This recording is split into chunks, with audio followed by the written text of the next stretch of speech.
Greetings technicians, this is Admin Crow here, your coach of the Toronto Star Raptors, bringing you the Season 2 Week 2 Teambuilder versus the Houston Hustles, coached by Clutchsometimes, aka Clutch. So I'm just gonna be straight up with you guys. This week, I spent a lot of effort in making a team just like every other week. However, I spent about 3 to 4 times more time on this team builder, or I guess building this team alone. So the version that you guys gonna see here is probably the 5th or 6th revision, simply because this week Clutch have a really good matchup against me just in general, because first of all, Nihilego kind of just sweeps my team, and I did mention in my team analysis or draft analysis that I deny picked Rakim Z. So in fact, it was actually from Clutch's team because I don't have a switching to Nihilego. It's a huge threat against my team. So of course, with the Beast Boost ability, it can have the potential to run through any team.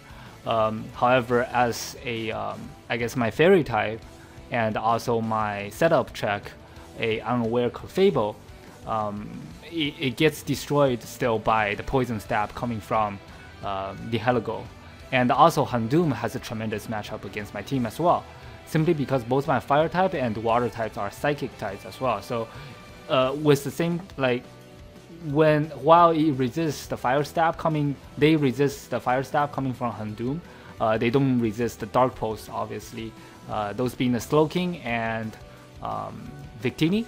Had I kept the Prime Arena from week 1, it would be really good against the Handoom, but that's not the case. I don't have Prime Arena anymore, so we just have to work with what we're given.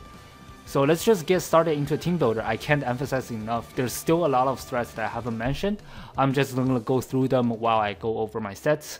So over here, first off, we have Mega Lopunny, Leone the Mega Lopunny, packing the Power Up Punch, Facade, High Jump Kick, Ice Punch. The set is very similar to last week, but without Fake Out. Simply because I want the Power Up Punch to neutralize the potential Intimidate coming from the Lando T. Oh yeah, the team should appear, his roster and his entire team should appear to your right already by this point. And he does have the Lando T. I believe it was one of his first picks. So that's what the Power Up Punch is for, and the Facade is for potential Will-O-Wisp coming from the Mew, and Skull Burns coming from the Suicune. High Jump Kick is just for general stab, and Ice Punch again is for the Lando T. So the set is very similar to last week, simply because my matchup in terms of his defensive core is very similar. Last week, Visilia had a Zygarde 50 and Vaporeon. This week I'm playing against Lando T and Suicune. So it's pretty much more offensive, right? I guess, and more defensive at the same time. So in a sense, I am having a tougher match just from a defensive, I guess, playing against a more or stronger defensive core in this point. I mean, with this regard. So moving on to the EV spreads, I am packing the Adamant Nature, having enough speed just to outspeed the, I believe it's for the, whatchamacallit, Whimsicott. It is very unlikely that I stay against the Whimsicott because I don't want to get Stun Sport, but I would still like to be faster than that thing if I do. If it does come down to a situation where I must stay in with my Lopunny, if it's really low, or if I predict the Stun Sport and go for the Facade for situations like that, and plus, there's no point for me to go any slower simply because Handoom is sitting at 115 right behind the 116 of Whimsicott, so I have to be outspeeding Handoom anyways, so there's that. So coming up, we have Wintao the Gliscor making his first debut. So initially I had special defensive Gliscor anyways, but a little bit more special defense, just to take on the Nihilego a little bit better. And live a HP Ice or a Ice Beam coming from Nihilego or Sharpedo respectively. And the sets are Ice Fang, Toxic, Roost, and Earthquake, pretty standard there, packing a Toxic Orb with the Poison Heal. Ice Fang is for the Lando, Toxic is for all his fat, mainly the Suicune and potentially Whimsicott, because Whimsicott is a pretty good switch into this thing. Otherwise, he can encore me into any of my utility moves such as Toxic or Roost or even Swords Dance, but I'm not packing that. The previous version of my stats does have Swords Dance to cover the Suicune, so I can set up alongside of it. And I am packing a little bit more speed in case he's trying to speed creep me with either Suicune or the defensive Lando. I would like to be faster, and Earthquake is just there for general stab. So moving on, we have Scarlet Mist, the Slowking, making his first debut. Shout out to my friend Scarlet Mist, who's been helping me mock for the past 2 weeks. And yeah, I just picked up Slowking last week, so through free agency transaction. So he's making his first debut this week. He doesn't really have a good matchup against Clutch's team this week. Mainly due to the reasons I mentioned before. He does have the double dark, Sharpedo and Houndoom, plus they both, like, one of them hits from the physical side, the other one can hit from special side and the physical side. I guess they can both hit from physically or especially. Sharpedo doesn't have the greatest special attack, but it's not half bad, sitting at I think 85 or 90 plus. So I can only, you know, pack enough bulk for, I guess, on one side, right? So I am packing Assault Vest this week with max special defense and the calm nature, mainly to take on the Houndoom if I have to.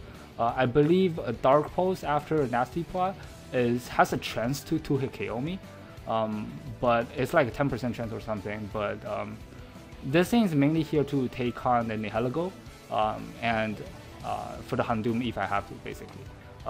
Initially I had a Assault Vest Aegis, which is my fortress, to take on the Nihilego as a safe switch into that and the Whimsicott, and I EV'd it so that I don't die from HP fire coming from Nihilego, and so I can O-code it back with a Gyro Ball.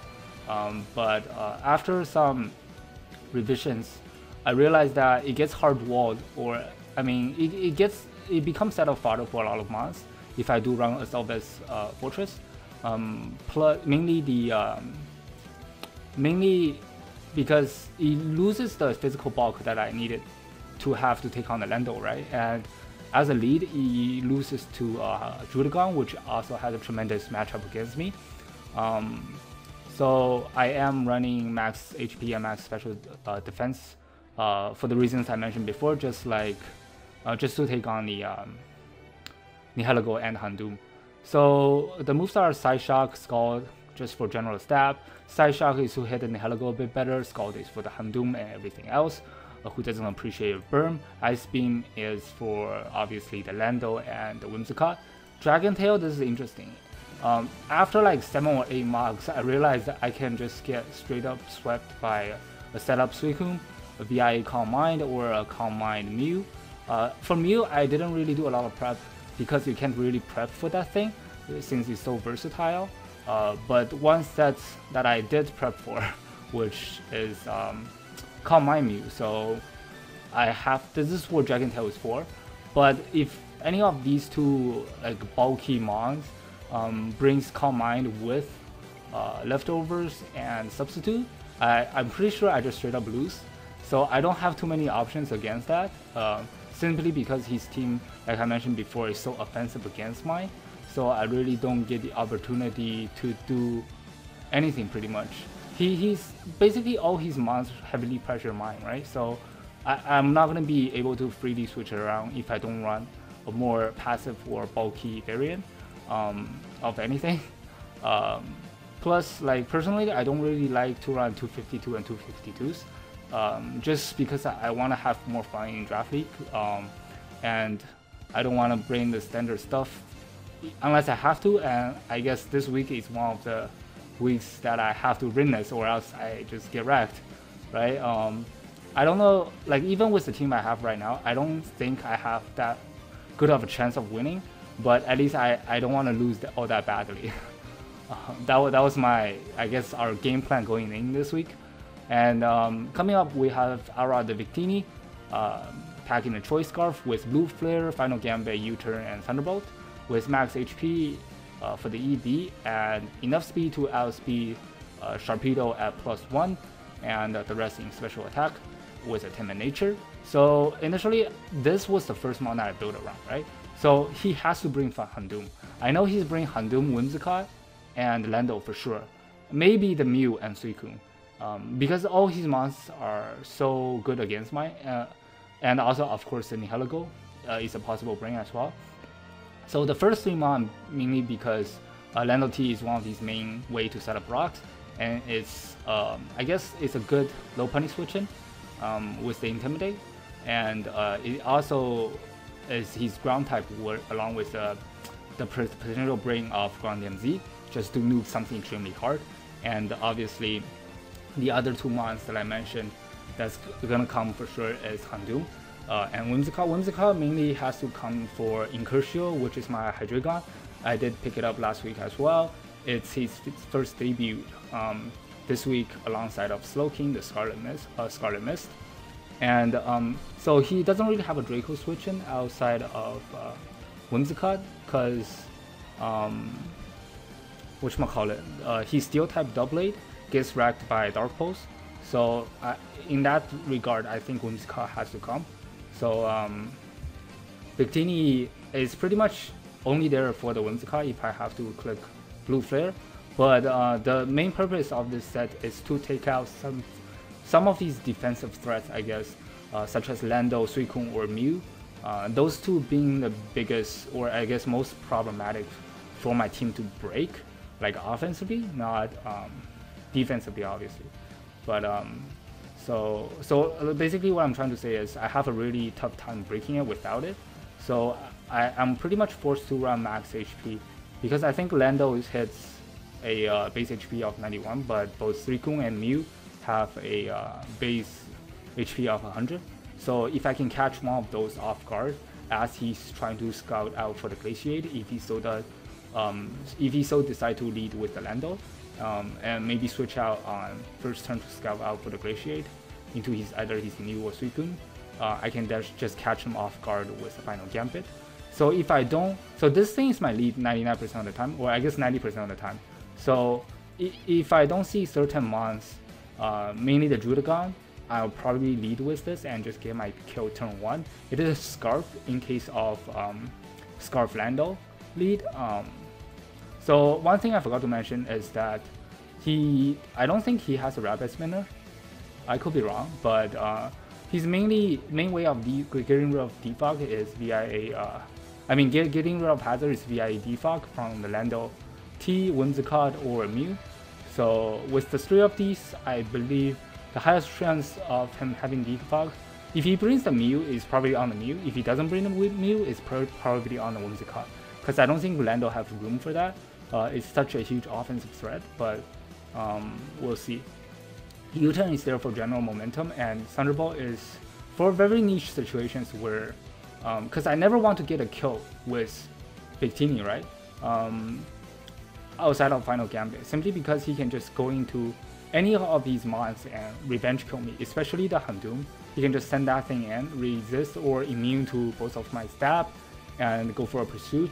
He can run both pursuit and sucker punch in that regard.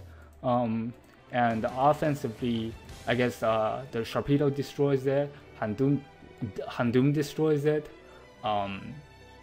Nihilego destroys it, what else? Lando destroys it, can probably take a hit and kill me with EQ, and what else? Basically his entire team have offensive pressure against Victini, so I almost never want to get a kill with Victini, so my play is almost always U-turn or Final Gambit. If I don't lead with it, I'm probably going to be clicking U-turn most of the time, just to preserve this thing at a high amount of health, so like I can catch one of these more defensive mon off guard with the Final Gambit.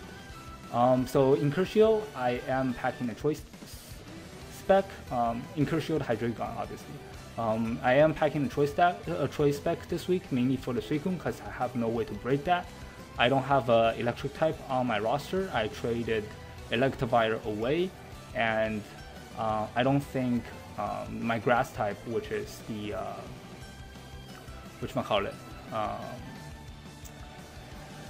the Scyther looking thing. I don't remember. Akame. I forgot the name of the mon, but you get what I mean. Doesn't have a good matchup against Laurentis. Yes, that was the name I was looking for. Anyways, that's why I need to find a different way to break the Suicune. I think in 1-5 variants, I had taunt on Wintel, the Gliscor, and on Incursio, just to stop the potential Crocum Brain and the capability to set up from the Suicune. But the thing is, even with taunt, I lacked the immediate power to blow that thing back. So I opt to go for Choice Spec. The moves are Earth Power, Dark Pulse, Flamethrower, and Draco. Draco, I EV'd this thing to be able to OHKO a max HP Lando turn 1. In that 10% situation where I don't decide to lead with Victini, I can just go for Draco, or if he goes into Whimsicott on my switch, on my Hydreigon lead, and try to block the Dark Pulse or the Draco, I can just go for Flamethrower. I EV'd it so that I believe with my spread, I have a 50% chance to OHKO a Calm max HP and a Whimsicott with 100 EV points in SPDEF. So that was the benchmark that I was looking at. If he's max HP, max SPDEF, so be it. I don't want to invest anymore in special attack. And then 24 speed in 24 EVs in speed, just to speed creep a defensive Mew and knock that thing out with either Dark Pulse or a Draco Meteor in case he's packing Dazzling Gleam. And the rest in defense to help me take a lot of U-turns from Lando or potentially the Whimsicott. So that's that. Max HP, because I don't need the speed to outspeed anything anyway, since I'm not packing a Scarf set. Even if I am packing the Scarf set, it doesn't outspeed his Scarfers, which is potentially the Nihilego anyways. So I opt to go for more power for the Suicune. So lastly, we have the Shiny Fortress Aegis, packing the Rocky Helmet with a sturdy ability, and the moves Spikes, Toxic, Rapid Spin, and Gyro Ball. Pretty standard this week, just max HP, max defense, and 4 in attack with a relaxed nature to maximize my Gyro Ball damage, and at the same time be able to switch into the Lando if I don't want to go into my Wintel, the Gliscor, since he is more SPDEF variant. And packing the Rocky Helmet just to get off a little bit more trip on the Lando. Spikes, because his ways of getting rid of hazards are pretty limited. Not that he doesn't have any, but he have to. Most of his mons are grounded, and obviously he doesn't hit the Lando, but Gyro Ball should hit that thing decently hard. And my play is 100% going for Toxic against that anyways. And Rapid Spin is just there for hazard control. Pretty standard there. One thing do note is that I believe I don't get 2-hit KO by Fire Punch, Sheer Force, Judagon if he so decide to lead with that. But if he lead Judagon, it's probably gonna be more defensive variant with Rocky Helmet and Rough Skin to take on the Lopunny. So that was my idea there. I had to run a max set on this as well to take on the Judagon and potentially as a mon to, I guess, absorb glare. All of my other mons don't appreciate that. So that's going to be a team this week. It's going to be a really tough one. Teambuilder itself is almost 20 minutes. I'm going to end it right here. So that's going to be it coming from me this week. Really nervous about the match actually, since I spent so much effort into team building, and I'm still not really satisfied with the team, but we have to go with what we're given. So yeah, I guess I'll see you guys at the battle in the next video. So that's gonna be it coming from me for now. See you guys in the next one. Goodbye, technicians.